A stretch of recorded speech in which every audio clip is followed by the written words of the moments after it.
今天我们就要去泰鲁德。那去泰鲁德之前，我们先要去租辆车，因为泰鲁德每个景点相对的距离都比较远，而且它还是一个公路，所以说比较危险。所以说租车是最方便的一个选择。租了一个自行车，后面是带的电池可以驱动的，一共是1小时100台币，还是比较划算，总体还是比较轻便。后面这个就是电池。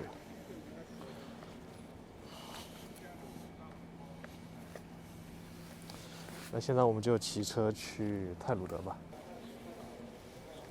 也是第一次骑这个自行车带电瓶的。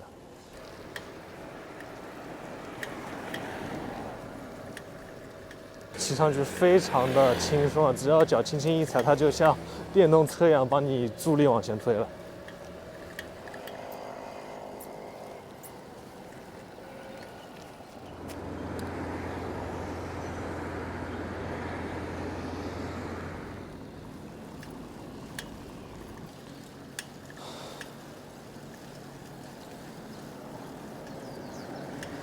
马上就快要骑到泰鲁德了，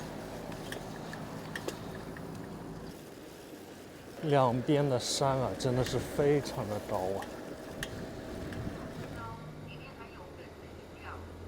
在正式进入泰鲁德之前，我们会先经过这个泰鲁德牌楼，虽然叫泰鲁德牌楼，但它上面写的其实是东西横断东路。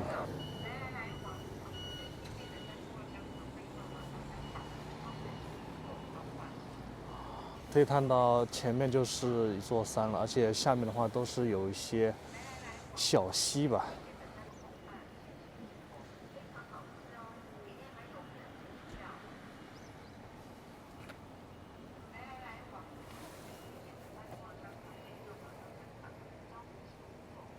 那现在我们就正式进入泰鲁德国家公园吧。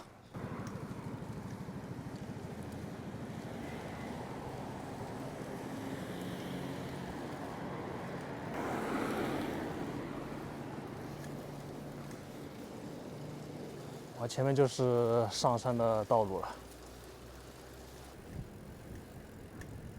有了这个电瓶啊，骑自行车上山真的轻松很多。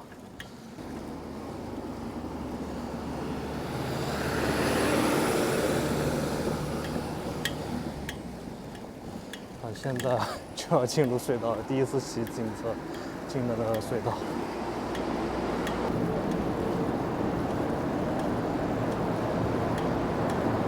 这隧道很长，到现在还没骑到尽头。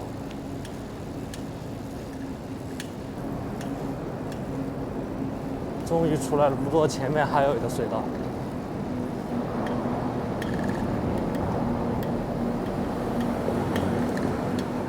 不过在进前面的隧道之前，这边有一个步道，我们先去走一下。那我们先去这个沙滩党步道走一下，也是泰鲁德的第一个景点。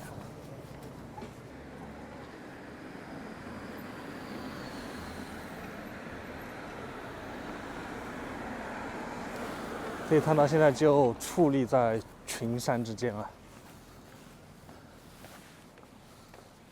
而且两边的桥上面都有石狮。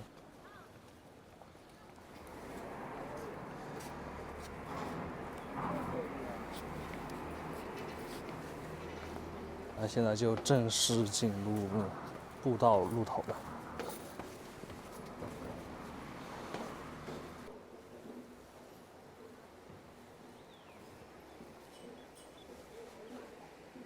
可以看到下面的水啊，清澈见底，有一种渐变的一种蓝色。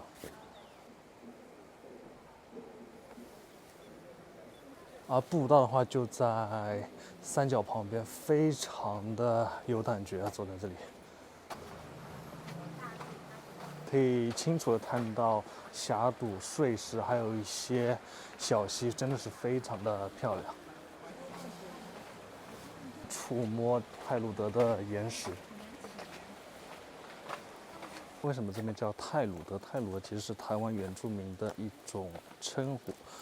后面花莲人他们也把自己当成当地的太鲁阁，所以说后面这个公园就被叫做太鲁阁，这也就是这个太鲁阁名字的由来。现在已经走在了两边的小峡谷之间。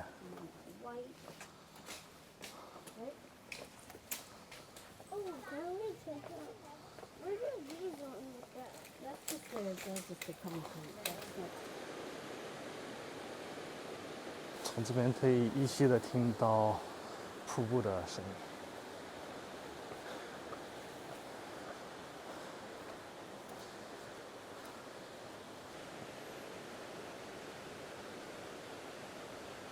这下面有个水池，非常的漂亮。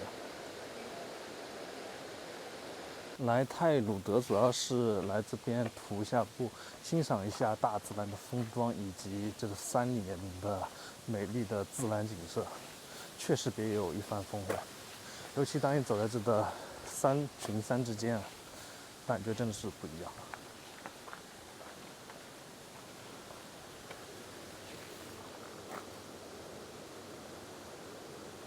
这里看到那时也是一个步道，非常的险峻啊，感觉。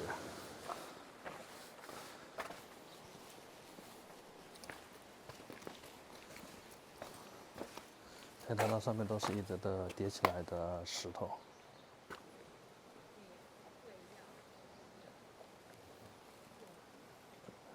这石堆是目前最高的一座。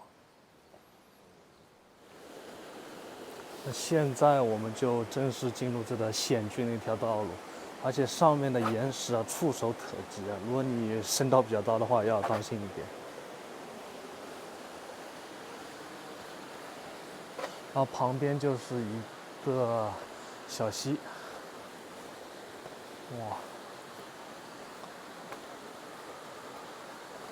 连我都要稍微低下头来走，生怕被撞到。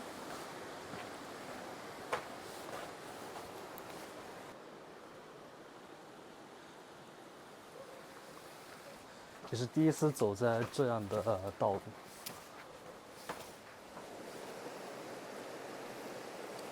走到这里，整个视野就比较开阔，没有什么树林遮挡你的视野，可以很好的欣赏这里的风景。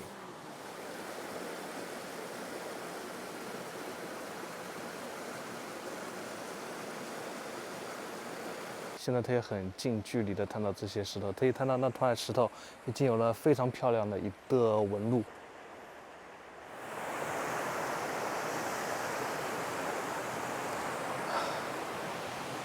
这个步道比我想象中的长，差不多已经走了快半个小时，还没走到尽头，真的是太累了。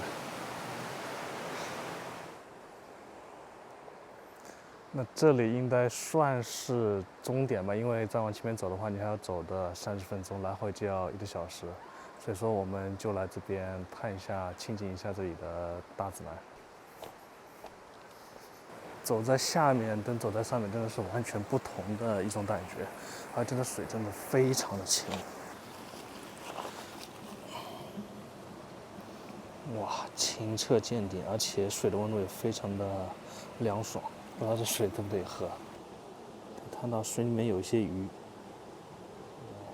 而且这水慢慢往前有一种渐变的蓝色，非常的漂亮。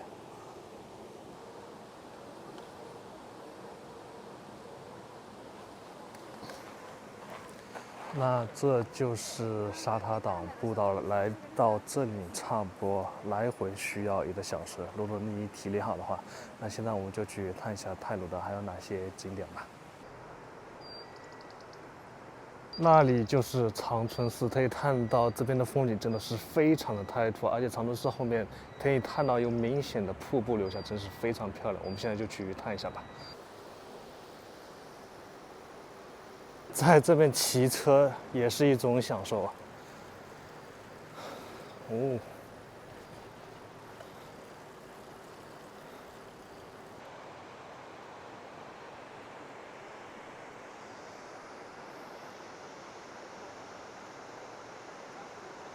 我身后这座长春寺，它里面供奉的不是神仙或者佛祖，而是255位东人，因为那些东人在修建整个泰鲁德的时候丧命了，所以说这里建了一个祠堂来供奉给这些东人。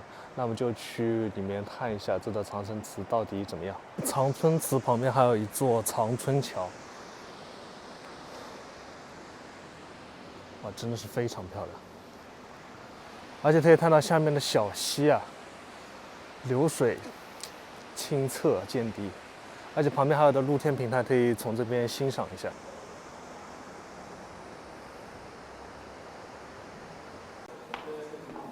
这前面还供奉着一座佛像。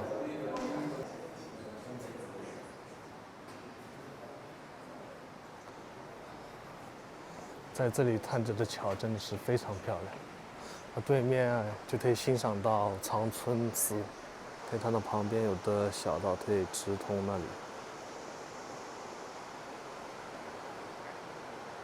那现在我们就往长生祠出发吧。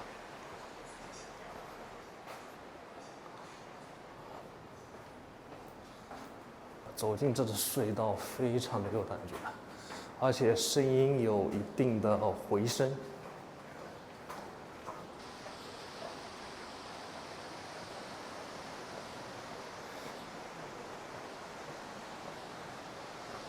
哇，看这高山耸立，真的是非常壮观。它上面有一些碎石落下，所以铺了一层这个。在这边走还是比较危险的。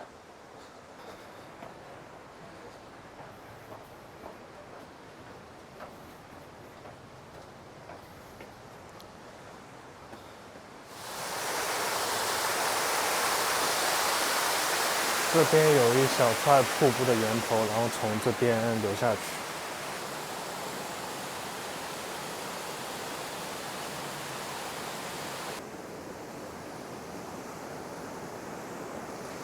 那现在我们就到达了瀑布这里。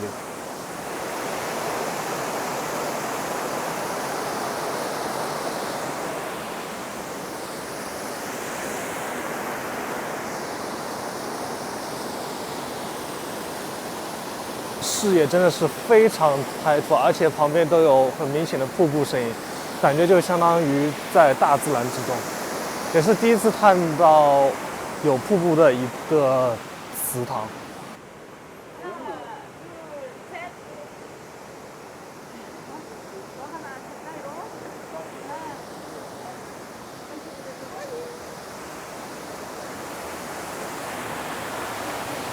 它的水还一直从上面流下来。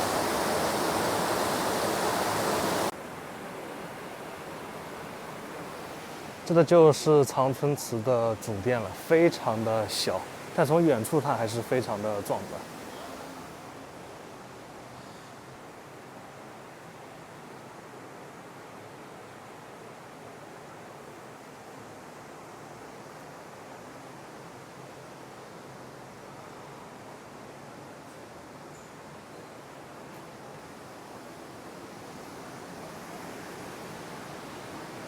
长生祠还是从远处看比较有感觉，太近就已经破坏了一种距离美，不过还是非常漂亮的。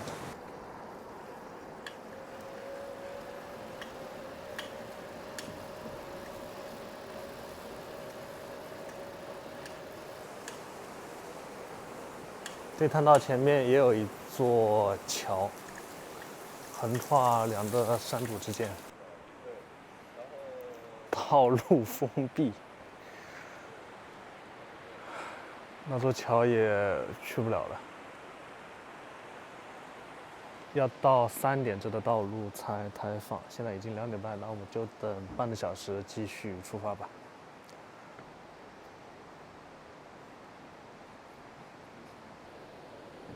已经排到很后面了。现在也已经差不多3点了，我们就接着去看下一个景点吧。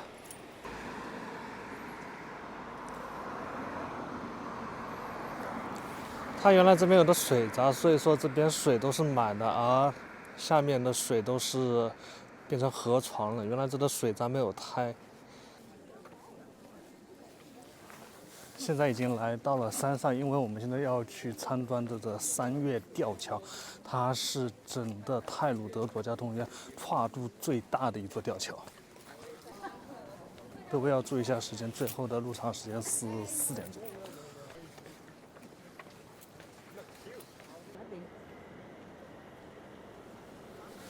在这里就可以看到这个三月吊桥跨度真的是非常的大，而且旁边就是山堵，一座桥连接了2个山堵。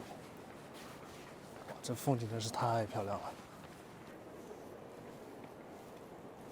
现在我们就到达了桥的下面，可以看到桥对面就是非常漂亮的一道峡谷，真的是非常漂亮。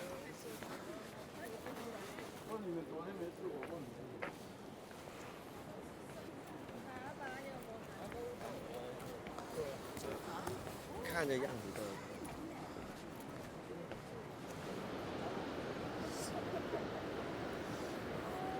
这座桥距离西堵约152公尺，而且在这边看，整个风景真的是非常的沉醉其中。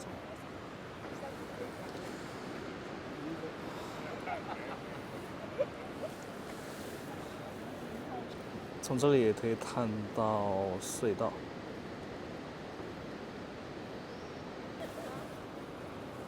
两边都是风景。而且每一边的风景都有它独特的意味。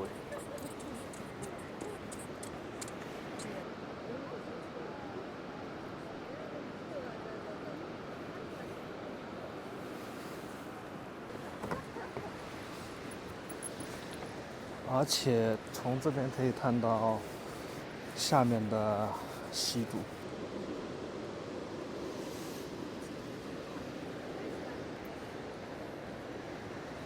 如果捅刀的朋友可能会有点吓人。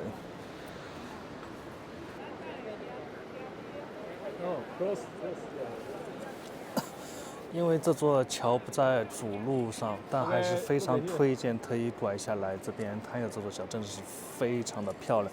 尤其站在桥上看这下面的风景，真的是绝对不一样。而且你从下面可以看到这个非常高的桥，待会我们就从下面来看一下这座桥。这桥也是非常的壮观。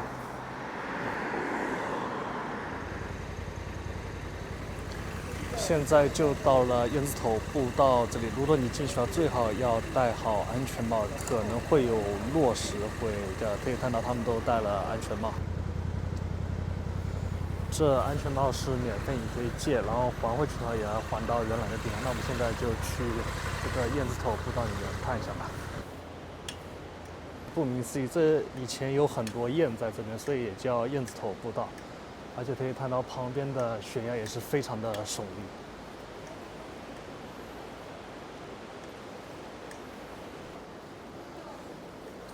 里面真的是比较暗。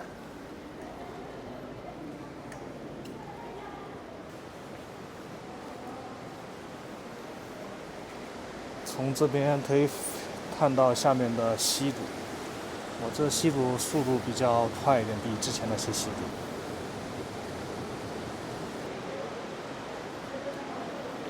整个山洞啊还是非常大的，而且它的山洞都有一个的洞口组成，所以就形成了如今的燕子头的步道。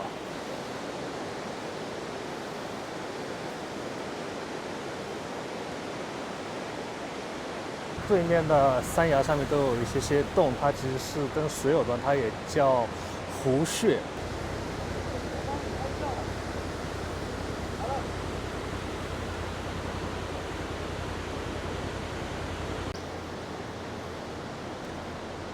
哇，前面真的是非常漂亮。不论是走在这个燕子头步道，还是骑自行车在这个步道上面，都是非常的舒服。我想也很少有人会骑辆自行车走在这个步道上面吧。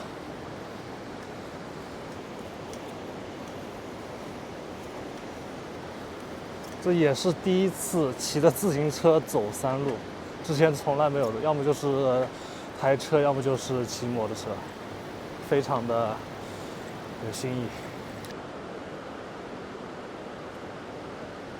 对面又是一座隧道，我们骑自行车过去看一下。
穿过九曲洞隧道，现在我们就来到了九曲洞步道，我们就来走一下这个九曲洞步道，也是来整个太鲁阁国家公园必去的一个步道。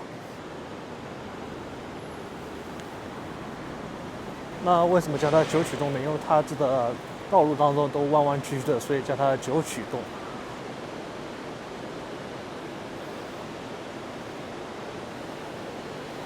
整个山谷其实都是依它的河流而建，基本上整个山路也都是顺它的河流一直向上。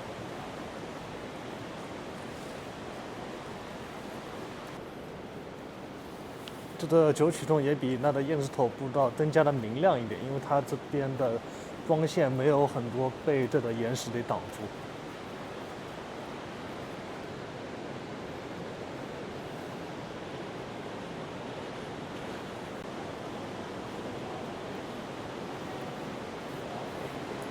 好，我们也可以在这里看一下下面的溪谷。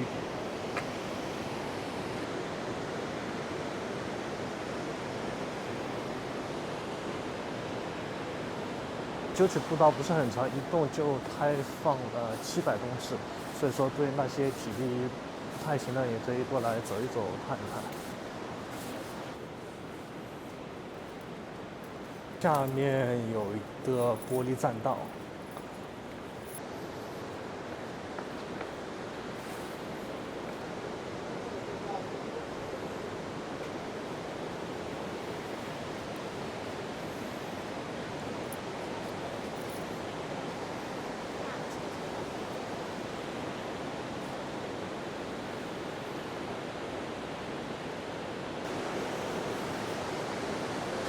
可以感觉到这个九曲洞步道相比那个燕子头步道更规整一点，不像燕子头步道那么的自然。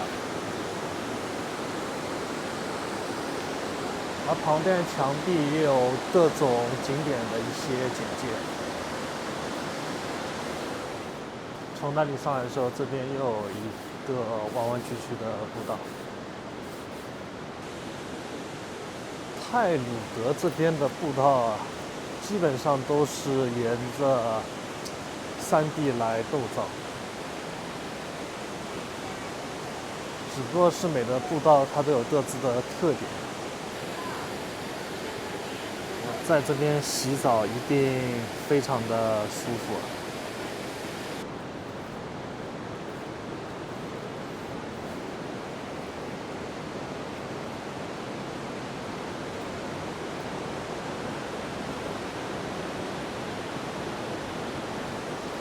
这个弯度相比之前的弯度稍微大了一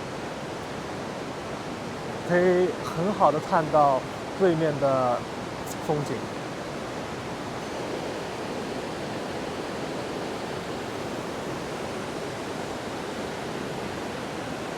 已经走得有点累了，如果这边也能骑自行车就好。可以看到上面的鸿沟。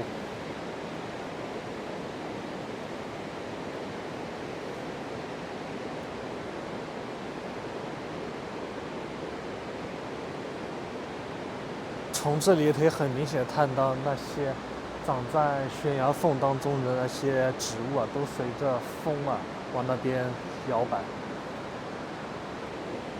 这就是太鲁阁公园的全部了。如果你想来到这里的话，可以打车，也可以租车或者租的机车，也可以像我一样骑的自行车来这里。不过说真的，我觉得骑自行车来太鲁阁国家公园真的是非常不一样的体验。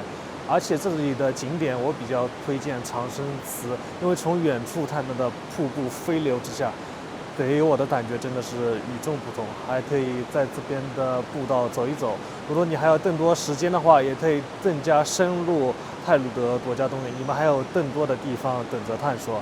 如果你喜欢这个视频的话，请给我点个赞。那今天我们就先这样吧。